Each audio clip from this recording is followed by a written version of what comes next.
Představte si na chvíli, že jdete po ulici a někdo vás pozve do velkolepého a oslnivého kasína. Světla září, hudba je omamná a zdá se, že všichni jsou zaneprázdněni honbou za hlavní výhrou.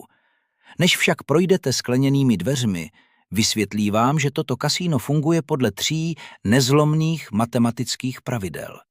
První pravidlo zní, že nesmíte hrát o peníze. Jedinou měnou, kterou u hracích stolů přijímají, jsou minuty a hodiny vašeho vlastního biologického života. Druhé pravidlo říká, že žetony, které se vám podaří vyhrát a schovat si je do kapes, se budou fyzicky rozpouštět a zmenšovat s každým dalším dnem, který v budově strávíte. A třetí pravidlo spočívá v tom, že vám číšníci čas od času nabídnou zářivé a exotické nápoje, ale pokud nějaký přijmete, automaticky podepíšete smlouvu, která vás zavazuje k čištění podlah kasína po další desetiletí. Kdyby vám tuto dohodu někdo nabídl v skutečném životě, řekli byste, že je to blázinec.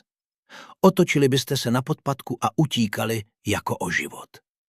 Přesto se každé ráno probouzíte za zvuku budíku, obléknete se, vypijete šálek kávy a dobrovolně kráčíte přesně do tohoto kasína. My tomu říkáme moderní finanční systém. Strávil jsem více než 8 desetiletí pozorováním akumulace a destrukce bohatství. A dnes vám musím říct pravdu, kterou se většina ekonomů a politiků děsí vyslovit nahlas. Pokud tvrdě pracujete, každý den se potíte a přesto máte pocit, že se nemůžete posunout vpřed, že měsíc trvá vždy déle než vaše výplata, nejste blázni. A co je důležitější? Systém není rozbitý. Systém funguje s naprostou a děsivou dokonalostí. Chudoba a stagnace střední třídy nejsou náhoda. Nejsou chybou v Matrixu ani záporným číslem na vašem bankovním účtu. Jsou to vysoce propracované matematické pasti. Byli jste se zavázanýma očima zavedeni do labirintu a dostali jste mapu, která byla nakreslena speciálně tak, abyste nikdy nenašli cestu ven. Dnes tuto falešnou mapu spálíme. Odhalím vám 3 matematické, chladné a nevyvratitelné důvody, proč jste navzdory svému úsilí stále na mizině, a ukážu vám, jak my, alokátoři kapitálu, přemýšlíme, abychom se z této zmanipulované hry dostali. Prvním pilířem tohoto neviditelného vězení je to, co nazývám biologická rovnice času. Od chvíle, kdy jste usedli do lavice na základní škole, vás svět pavlovovsky podmiňoval, abyste přijali tu nejničivější finanční lež, jakou kdy lidstvo vymyslelo. Myšlenku, že musíte vyměnit svůj čas za peníze. Učili vás, že rovnice úspěchu je lineární. Chcete-li vydělávat více, musíte prostě pracovat více hodin. Najděte si druhou práci, dělejte přesčasy, obětujte své víkendy. Ale pokud se na to podíváme optikou fyziky a aritmetiky, je tato rovnice zaručenou sebevraždou. Hlavou máte tvrdý strop ze železobetonu. Den má 24 hodin. To je nezvratný vesmírný zákon. Z těchto 24 hodin biologie vyžaduje, abyste alespoň 7 nebo 8 věnovali spánku a opravě svého mozkového a buněčného hardwaru. Jinak zemřete. Další 3 nebo 4 hodiny potřebujete na základní údržbu existence. Jídlo, mytí, dojíždění v dopravní zácpě. Pokud to odečteme, zbyde vám extrémně malé okno, možná 10 až 12 hodin času prodejného na trhu. Nezáleží na tom, zda vám zaměstnavatel platí $15 na hodinu za rozlévání kávy nebo $50 na hodinu za psaní právních zpráv. Matematické omezení je totožné. Vaše schopnost generovat příjem je připoutána ke zdroji, který se každý den vyčerpává a který nelze skladovat ani množit. Prodej vašeho času znamená hrát hru, kde je vítězství fyzicky zakázáno už od prvního tahu. Tragédie prodeje vašeho času však nekončí u hodin. Drasticky se zhoršuje, když analyzujeme, jak trh tento čas oceňuje. Lidé rádi používají slovo spravedlnost, když mluví o mzdách. Věří, že by jim trh měl platit za jejich fyzické vyčerpání, za stres, který trpí, za loajalitu, kterou své korporaci přísahli na 15 let, nebo za naléhavou potřebu nakrmit své děti. Volný trh ale nemá žádné city. Trh nemá žádnou morálku. Trh jsou slepé váhy a měří pouze jednu základní metriku. Vaše náklady na nahrazení. To je pro průměrného pracovníka ta nejhořčí pirulka. Kdyby vás zítra ráno vyhodili, jak dlouho by vašemu zaměstnavateli trvalo najít 19letého mladíka nebo nově příchozího imigranta a naučit ho dělat přesně stejnou práci jako vy? Pokud je odpověď 30 dní nebo méně, vaše ekonomická páka je nulová. Absolutní nula. Jste spotřební materiál. Pokud jste snadno nahraditelní, neúprosný zákon nabídky a poptávky diktuje, že budete kompenzováni naprostým minimem, nezbytným k tomu, abyste přežili, zaplatili daně a další den se vrátili do práce. Představte si to na metafoře lopaty a bagru. Představte si muže, který vstane za úsvitu, vezme železnou lopatu a pracuje pod žhnoucím sluncem 12 hodin v kuse. Zničí si záda, krvácejí mu ruce a na konci dne se mu podaří přesunout 1 tunu hlíny. Trh mu zaplatí $100. Nyní si představte druhého muže. Tento muž strávil měsíc v místnosti studiem manuálů a učením se obsluhovat těžkou techniku. Dorazí na stejný pozemek, sedne si do klimatizované kabiny bagru, pohne 2 pákami ukazováčkem a palcem a za 1 hodinu přesune 100 tun hlíny, aniž by uronil kapku potu. Trh mu zaplatí $1000. První muž bude brečet a říkat, že je to nespravedlivé, že on pracoval tvrději, že on víc trpěl. Trh však neodměňuje pot. Trh odměňuje páku. Pokud se na konci každého týdne cítíte fyzicky i psychicky zničení a váš bankovní účet je stále prázdný, je to proto, že se stále snažíte pohnout horou svého života pomocí lopaty. Jediným mechanismem schopným oddělit váš příjem od vaší fyzické přítomnosti je pákový efekt, leverage. Počítačový kód, automatizované systémy, investovaný kapitál nebo škálovatelná digitální média. Pokud nepostavíte bagr, zemřete s lopatou v ruce. A právě když si myslíte, že se pokusíte ušetřit těch pár dolarů, které jste s tou lopatou vydělali, systém aktivuje druhou past. Past tak jemnou a zvrácenou, že ji drtivá většina populace považuje za ctnost. Mluvím o trestu pro střadatele. Od chvíle, kdy vám jako dítěti darovali první prasátko, vám vaši rodiče, vaši učitelé a obecná kultura vštěpovali, že ukládání hotovosti v bance je tou nejvyšší finanční zodpovědností. Řekli vám, že spoření je bezpečná cesta k prosperitě. Dnes, v současném ekonomickém paradigmatu, je toto přesvědčení rozsudkem smrti pro váš majetek. Musíte pochopit povahu peněz, které nosíte v peněžence. Nejsou kryté zlatem, nejsou kryté stříbrem, nejsou kryté žádným hmatatelným fyzickým aktivem na této planetě. Jsou to fiat peníze. Jsou kryty výhradně a pouze umělou důvěrou ve schopnost vlády vynutit si jejich používání prostřednictvím zákonné síly. A ti, kteří tento systém ovládají, mají jeden opakující se problém. Utrácejí více, než vyberou. Mají k financování obrovské deficity, války, které je třeba zaplatit, a politické sliby, které je třeba splnit.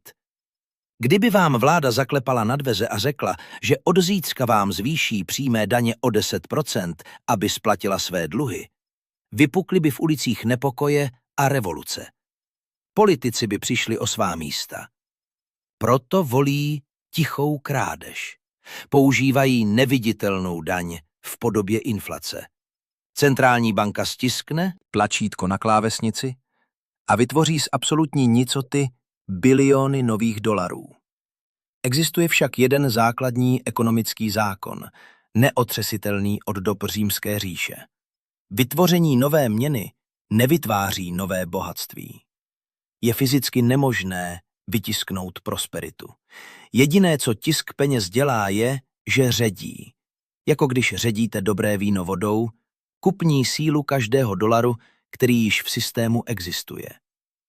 Představte si obrovskou oběť dělníka, který se připraví o dovolenou a luxus a dokáže za 5 let tvrdé práce ušetřit 50 000 dolarů.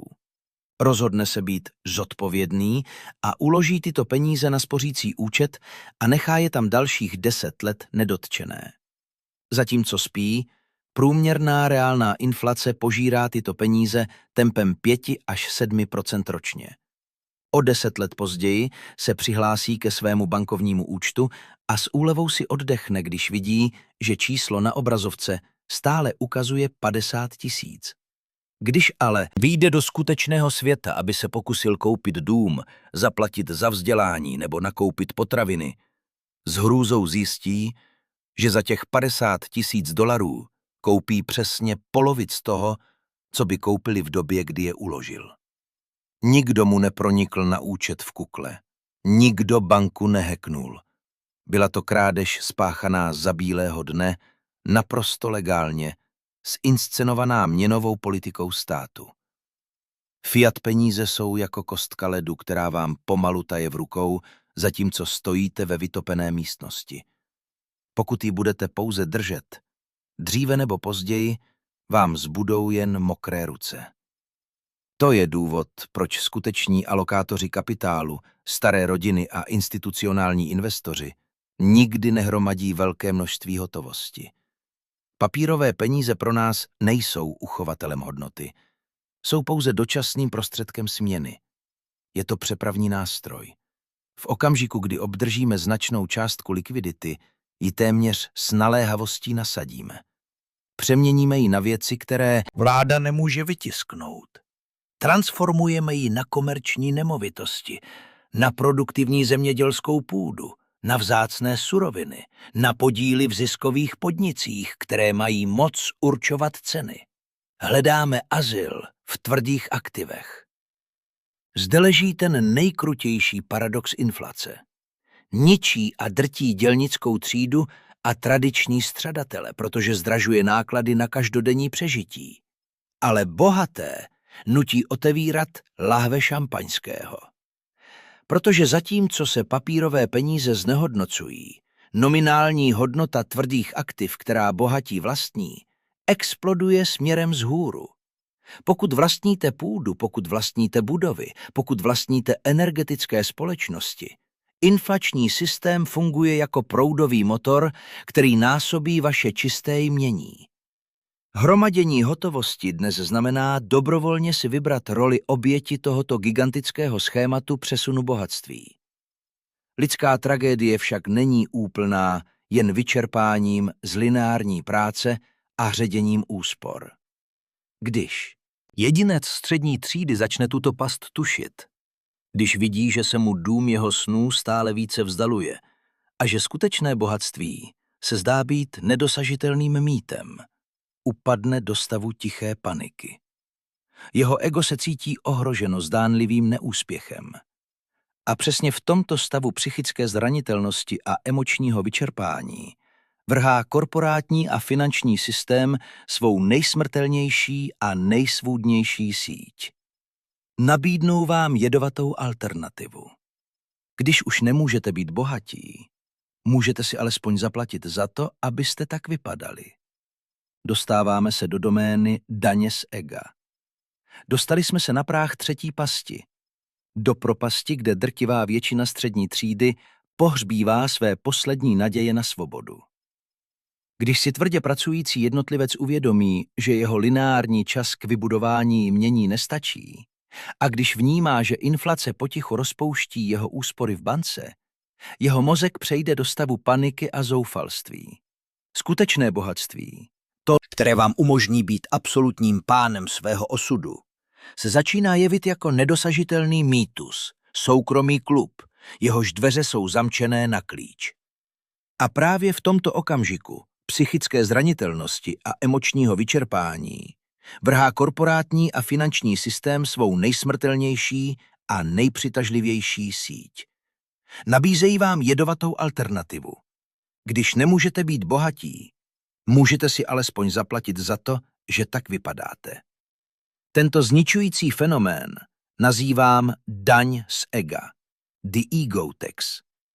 Daň z ega je matematická a emoční prémie, kterou dobrovolně platíte, abyste lidi, které ani nemáte rádi, přesvědčili, že máte peníze, které ve skutečnosti nevlastníte. Je to mistrovský podvod spotřebitelského kapitalismu. Byli jste podmíněni věřit, že společenské postavení se kupuje u dílera aut nebo v obchodě se značkovým oblečením, zatímco ve skutečnosti tím jen podepisujete svůj vlastní rozsudek ekonomického otroctví. Zanalyzujme si anatomii této daně s chladností účetní rozvahy.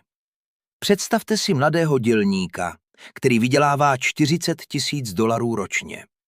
Jeho ego, bombardované tisíci reklamními vzkazy denně a tlakem sociálních sítí, mu našeptává, že musí vyzařovat úspěch, aby byl respektován.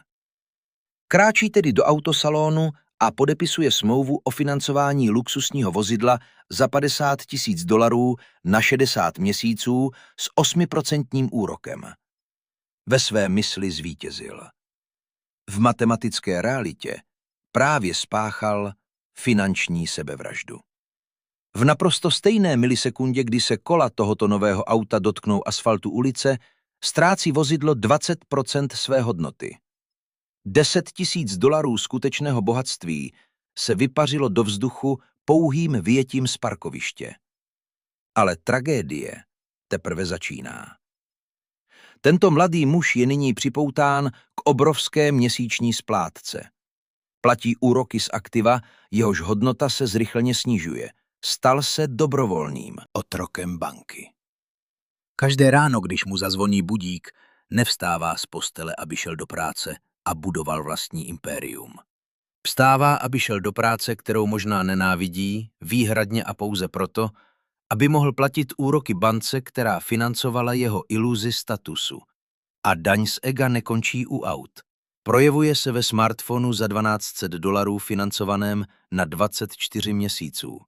Projevuje se večeřemi v drahých restauracích, které se platí projetím kreditní karty s 24% úrokem. Zastavme se u tohoto čísla na vteřinu. 24% ročního úroku. Jako investor, který zasvětil celý svůj život hledání výnosu na trhu, vám mohu zaručit, že na tváři země neexistuje žádná legální, bezpečná a konzistentní investice, která by zaručeně vynášela 24% ročně. Pokud si nabalujete dluh na kreditní kartě s takovou úrokovou sazbou, abyste si koupili značkové oblečení nebo dovolenou na pláži, matematika jasně říká, že je naprosto nemožné, abyste hru s penězi vyhráli. Aktivujete 8. div světa, složené úročení, ale necháváte ho pracovat proti sobě silou hurikánu 5. kategorie. Platíte tu nejhorší myslitelnou návratnost investice jen kvůli ješitnosti vzhledu. Pravda o bohatství. Pravda, za jejíž utajení před vámi marketingový průmysl utrácí miliardy dolarů, je hluboce neintuitivní. Skutečné bohatství, to, které přetrvá a generuje svobodu, je přesně to, co nevidíte. Bohatství je auto za $60 000, které jste se rozhodli nekoupit, a místo toho jste si tento kapitál ponechali zainvestovaný. Bohatství jsou značkové hodinky, které jste nechali ve výloze a místo toho se rozhodli koupit akcie společnosti, která je vyrábí. Bohatství je luxusní dovolená, kterou jste letos vynechali, abyste mohli financovat rozjezd vlastního škálovatelného podnikání. Bohatství je neviditelné. Je to tiché a trpělivé hromadění tvrdých aktiv, akcí, nemovitostí a podniků, které ve stínech generují neustálý peněžní tok, zatímco vy spíte. Pokud budete pozorovat skutečné majitele kapitálu, milionáře první generace, kteří vybudovali své jmění od nuly, všimnete si fascinujícího vzorce. Řídí spolehlivá, bezpečná a ekonomická auta. Žijí v domech, které jsou drasticky pod jejich matematickými možnostmi. Nosí kvalitní oblečení, ale bez obřích lok. Kategoricky odmítají platit daň z ega, protože si cení své nezávislosti a své budoucí svobody nekonečně víc než dočasného a prázdného obdivu cizích lidí na semaforu. Raději jsou tajně bohatí, než aby veřejně vypadali zámožně a tajně se děsili účtů. Pokud jste tedy uvězněni v biologické rovnici času, pokud inflace trestá vaše hotovostní úspory a pokud jste se stali obětí daně z ega, jaká je cesta ven? Jak rozbijete sklo tohoto labirintu, který se zdá nedobytný? Odpovědí je to, co nazýváme protokol úniku. Jsou to 3 brutálně upřímné a nevyjednatelné kroky. Nevyžadují štěstí, nevyžadují IQ génia, ale vyžadují vojenskou disciplínu a toleranci ke krátkodobé bolesti, kterou 99% populace odmítá snášet. Krok číslo 1 v protokolu úniku zní zastavit krvácení. Nemůžete naplnit kbelík vodou, pokud je jeho dno děravé. Spotřebitelský dluh musíte vymítit s extrémní až maniakální agresivitou. Ke každému dluhu na kreditní kartě s úrokem 20 nebo 24% se musíte chovat, jako by to byla lékařská pohotovost, při níž jde o život. Neinvestujte na burze, nekupujte kryptoměny, nešetřete si na dovolenou, dokud tento dluh nechává vaši rozvahu krvácet. Zlikvidujte ho s maximálním odhodláním. A to znamená okamžitě přestat platit daň z ega. Dnes, ne zítra. Nepotřebujete nejnovější model telefonu. Nepotřebujete večeřet v té módní restauraci. A pokud máte na příjezdové cestě financované auto, jehož splátky vám brání uspořit alespoň 20% vašeho platu, zítra ho prodejte. Přijměte ztrátu. Kupte si za $5,000 v hotovosti ojeté auto, které funguje, a osvoboďte se od měsíčního otroctví. Musíte být ochotni snést dočasné období, kdy budete v očích společnosti vypadat chudě, abyste mohli odvést základní a neviditelnou práci nezbytnou k tomu, abyste se stali trvale bohatými. Vaše pýcha je nepřítelem vaší peněženky. Zabijte ji. Krok číslo 2 zní oddělit váš příjem od vašeho fyzického času. Musíte uniknout z pasti kopání lopatou a začít stavět svůj bagr. Neříkám vám, abyste zítra ráno v emocionálním výbuchu dali výpověď, to by bylo neuvážené. Vaše současná práce je vaše stipendium na přežití. Potřebujete ji k zaplacení střechy, jídla a k udržení rodiny, zatímco budujete svůj únikový bůz. Vaše mentalita se však musí radikálně změnit. Váš život už nemůže skončit v 5 hodin odpoledne, když si odpíchnete odchod. Od 6 hodin večer do půlnoci už nejste zaměstnanec, jste generálním ředitelem svého vlastního osudu, budovatelem kapitálu. Ty hodiny, které jste dříve promarnili sledováním televize nebo anestetizováním se lacinou zábavou, vezmete a využijete je k tomu, abyste se naučili a rozvinuli dovednosti, které mají pákový efekt. Dovednosti, které trh neúměrně oceňuje. Naučte se psát kód, ovládněte digitální marketing, studujte prodej s vysokou hodnotou nebo vytvářejte digitální média, která mohou konzumovat miliony lidí s nulovými mezními náklady. Vaším jediným cílem v těchto večerních hodinách je vytvořit nebo se naučit něco, co lze opakovaně duplikovat, škálovat nebo prodávat, aniž by to vyžadovalo přítomnost vašeho fyzického těla při každé transakci. Musíte vybudovat systém, který začne generovat hodnotu, zatímco vy spíte. Páka je jedinou pákou dostatečně dlouhou na to, aby pohnula světem ve váš prospěch. A konečně krok číslo 3. Kritický okamžik, který definuje zbytek vašeho života. Převod na tvrdá aktiva. Activos duros. Až zastavíte krvácení v podobě toxického dluhu a až vaše nová noční páka začne generovat dodatečné příjmy, zjistíte, že možná poprvé v životě máte měsíční hotovostní přebytek. Toto je bod největšího psychologického nebezpečí. Pokušení odměnit se, rozšířit svůj životní styl a spadnout zpět do daně z ega bude ohromující. Váš mozek vám bude říkat, že si to zasloužíte za to, jak tvrdě jste pracovali. Ignorujte tento hlas. Nenechte tuto hotovost hnít na bankovním účtu, aby ji zaživa sežrala inflace. Převeďte ji systematicky, chladně a neúprosně na produktivní aktiva. Každý přebytečný dolar musí být nasazen na bojiště ekonomiky.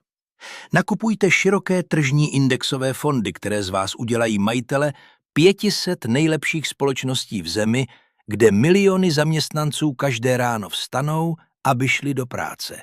Z části proto, aby vás udělali bohatšími. Nakupujte podíly v ziskových podnicích, které generují stálý peněžní tok. Investujte do komerčních nebo rezidenčních nemovitostí, které vás ochrání před vládním tiskem peněz. Musíte pochopit, co si vlastně kupujete, když si pořizujete produktivní aktivum. Nekupujete si kus papíru nebo číslo na obrazovce. Kupujete si svou vlastní svobodu. Kupujete si zpět svá pondělní rána. Kupujete si právo nemuset se usmívat na tyranského šéfa. Kupujete si čas vidět vyrůstat své děti. Každý dolar, který necháte pracovat v tvrdém aktivu, je kousek vaší suverenity, který vytrháváte z rukou systému. Přesně vím, jak se většina lidí, kteří to uslyší, bude cítit. Pocítí píchnutí, stěku. Budou si stěžovat, že systém je nespravedlivý, že by vláda měla něco dělat, že banky jsou zlé a že hra je od samého začátku zmanipulovaná. Napíší rozlobený komentář, vylíjí si vztek a v pondělí ráno se vrátí na přesně stejný běžecký pás a budou opakovat stejný cyklus vyčerpání, dluhů a inflace. Systém je ale slepý stroj. Systém ani v nejmenším nezajímá, že jste naštvaní. Vaše stížnosti nezmění úrokové sazby, nezastaví tisk fiat měny a nezmění zákony, nabídky a poptávky. Pravidla globální ekonomiky změnit nemůžete, protože k tomu nemáte moc. Co však máte, tu jedinou skutečnou a absolutní moc, kterou na tomto světě vlastníte, je moc změnit to, jak se tuto hru rozhodnete hrát vy. Ekonomický labyrint byl profesionálně navržen tak, aby vás udržel ztracené, vyděšené a konzumující. To je pravda. Ale odhalil jsem vám tajemství, které by oni raději před vámi utajili navždy. Dveře tohoto labyrintu nebyly nikdy zamčeny. Pasti jsou ze skla. Jakmile je uvidíte a pochopíte jejich matematiku, ztratí nad vámi veškerou svou moc. Pravidla hry byla vystavena dennímu světlu. Omluva v podobě nevědomosti vám již nepatří. Biologická rovnice času, trest inflace a daň z ega byly před vašima očima rozebrány. Jediná otázka, která zbývá, otázka, která určí, kde budete sedět za 10 let, zní: nyní, když víte, jak jsou karty cinknuté, co budete dělat zítra v 6 hodin večer? Tato otázka, co budete dělat zítra v 6 večer, není jen rétorickým cvičením. Je to přesná dělicí čára mezi trvalým nevolnictvím a ekonomickou emancipací. Brutální pravda, kterou vám na motivačních seminářích nikdo neřekne, totiž zní, že přechod od námezdního otroka k majiteli kapitálu nenastane během velkého prozření, ani podpisem kouzelného dokumentu, ani obdržením dědictví. Dochází k němu ve tmě, ve vyčerpání a v tichu těchto večerních hodin. Když hodiny odbíjí 6. večerní, drtivá většina lidstva si s úlevou oddechne, vypne svůj analytický mozek a odevzdá se anestezii zábavy. Zapnou obrazovku, aby sledovali jiné lidi žít fiktivní životy, nebo donekonečna rolují obrázky navržené tak, aby je udrželi poslušné. Odevzdali svých 8 povinných hodin systému, aby mohli přežít, a nyní dobrovolně odevzdávají svůj jediný počáteční kapitál, svůj volný čas do prázdnoty. Pokud se rozhodnete posadit se na ten gauč, nemáte právo stěžovat si na inflaci. Nemáte právo proklínat bankéře a nemáte právo plakat nad nedostatkem příležitostí. Aktivně si vybíráte být zítra chudí. Berete ten jediný mramorový blok, ze kterého byste mohli vytesat svou svobodu, a drtíte ho na prach. Abyste unikli z matematické pasti, musíte tyto hodiny vyzbrojit. Musíte zacházet s obdobím mezi 6. hodinou večerní a půlnocí jako se svou skutečnou prací. Prací, která vás osvobodí. Vaše denní práce je jen vaše stipendium na přežití. Platí za vaše sacharidy a vaši střechu nad hlavou.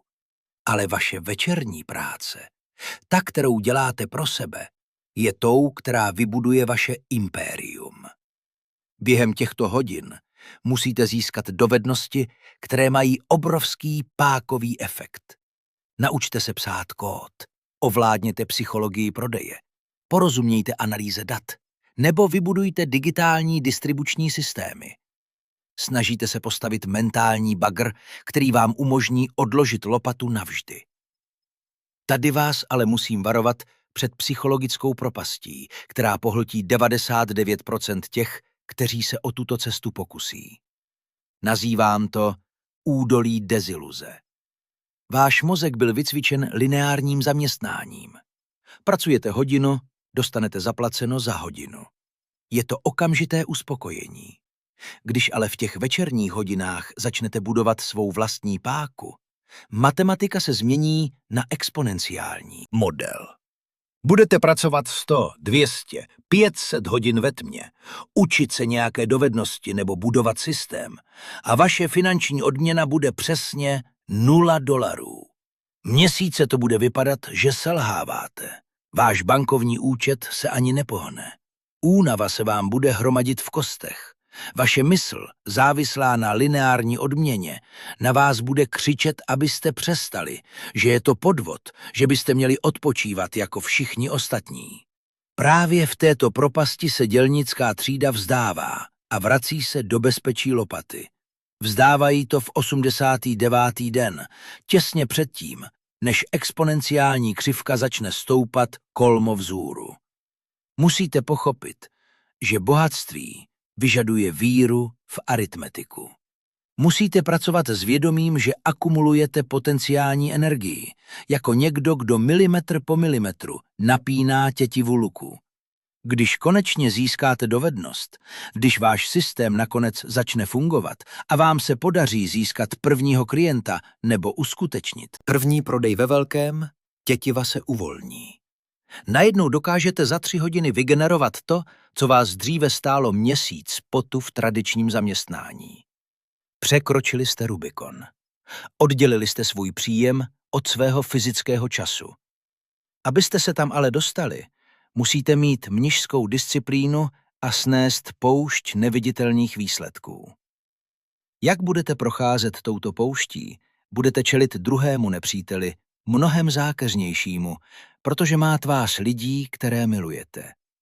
Je to sociální gravitace. Když přestanete platit daň z ega, když prodáte své financované auto, když přestanete chodit na drahé večeře a zavřete se doma, abyste budovali svůj kapitál, váš sociální kruh bude reagovat. A zřídka kdy budou reagovat potleskem. Většinou budou reagovat cynismem, posměchem nebo falešnými obavami. Řeknou vám, že jste začali být nudní, že život je krátký a musíte si ho užívat, že jste posedlí penězi. Nesmíte je za to nenávidět. Musíte pochopit lidskou psychologii. Lidé se spojují prostřednictvím společných zvyků. Pokud se vaši přátelé spojují prostřednictvím konzumu, stěžování si a stagnace, vaše náhlá disciplína je zářivým zrcadlem, které odráží jejich vlastní průměrnost. Vaše úsilí v nich vyvolává pocit nejistoty, protože pokud vy dokážete uniknout z labirintu, znamená to, že oni by mohli také, ale vybrali si lenost. Aby ochránili své vlastní ego, pokusí se vás stáhnout zpět do kbelíku z kraby. Pokusí se vás přesvědčit, abyste znovu platili daň z ega, abyste mohli být všichni společně finančně mizerní. Tváří v tvář tomuto tlaku musíte být z titanu. Budování bohatství v jeho počátečních fázích je aktem brutální a nezbytné izolace. Musíte být ochotní jít sami. Musíte být ochotni vypadat jako ztroskotanec skupiny, protože řídíte zrezivělé auto, zatímco oni se chlubí svými dluhy na kolech. Skutečné bohatství vyžaduje, aby vám bylo naprosto a úplně ukradené, co si myslí lidé, kteří jsou od bankrotu vzdáleni jen jednu výplatu. Najděte si nové mentory. Čtěte biografie mužů a žen, kteří vybudovali impéria. Pumpujte si jejich hrasy do hlavy, dokud nepřehluší hluk konformity, který vás obklopuje. Pokud přežijete poušť výsledků a odoláte sociální gravitaci, matematika vás nevyhnutelně odmění. Přijde den, kdy vaše páka začne fungovat. Začnete generovat přebytek cashflow. A právě tady, na vrcholu vítězství, se skrývá poslední past. Viděl jsem tisíce lidí, kteří odvedli těžkou práci, dostali se z dluhů, vygenerovali přebytek 10 nebo 20 tisíc dolarů a pak udělali nejtragičtější chybu svého života.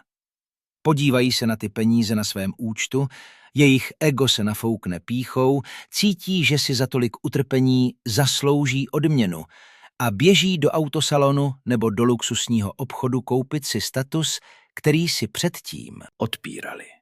Stanou se obětí rozšiřování svého životního stylu. Lifestyle creep. Vezmou prapor vojáků, které právě naverbovali pomocí krve a potu, a pošlou je zemřít na oltář konzumerismu. Pokud to uděláte, nejste kapitalista. Jste jen glorifikovaný zaměstnanec s dražšími hračkami. Když máte přebytek hotovosti, nemáte trofej, máte munici. Tato hotovost ve vaší bance je, jak už víme, blok ledu tající inflací. Vaší bezprostřední, posvátnou a naléhavou povinností je přeměnit tyto znehodnocené papírové peníze na produktivní a tvrdá aktiva. Musíte transmutovat svůj pot ve vlastnictví. Co je to skutečné vlastnictví? Je to nákup podílů v nejlepších světových podnicích prostřednictvím širokých indexových fondů, takže když ekonomika roste, rostete s ní i vy, a to bez dalšího úsilí. Je to nákup nemovitostí, které generují nájemné, aby inflace místo vašeho zničení zvyšovala hodnotu vaší nemovitosti. Nájemné, které vybíráte. Je to reinvestování do vlastního škálovatelného podnikání. Když si koupíte skutečné aktivum, nekupujete si číslo v rozvaze. Kupujete si zpět svůj vlastní čas. Kupujete si svá budoucí pondělní rána. Kupujete si možnost podívat se jakémukoliv šéfovi, jakékoliv bance a jakékoliv vládě do očí a říct: nepotřebují vás. Kupujete si jediné měřítko úspěchu, na kterém záleží. Absolutní suverenitu nad svou vlastní existencí. Strávil jsem na trhu celý život. Nahromadil jsem více bohatství, než by dokázalo utratit 1000 generací. A přísahám vám na všechno, co jsem se naučil, že peníze nejsou cílem sami o sobě. Peníze jsou prostě matematický nástroj, který vám umožňuje odmítnout to, co nenávidíte, a přijmout to, co milujete. Systém, který vás udržuje v chudobě, není nějaké temné spiknutí. Je to řada transparentních rovnic založených na čase, inflaci a egu. Nyní máte mapu těchto rovnic.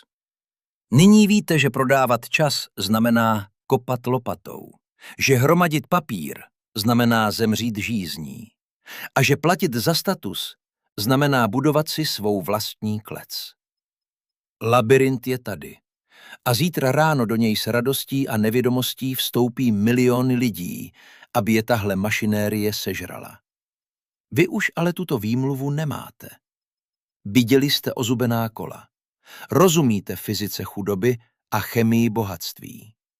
Cesta ke svobodě není snadná. Bude vyžadovat slzy. Bude vyžadovat, abyste zabili své ego. A bude vyžadovat nadlidskou trpělivost. Ale bolest z disciplíny je dočasná a váží jen gramy, zatímco bolest z chudoby a lítosti váží tuny a trvá celý život. Dveře klece jsou dokořán. Klíč jste měli vždycky v kapse. Zvedněte se z toho gauče. Vypněte hluk světa. Uchopte svůj čas jako tu nejsmrtonosnější zbraň, jakou máte. A běžte si vzít zpět život, který vám patří. Hodiny tikají. Rozhodnutí je na vás.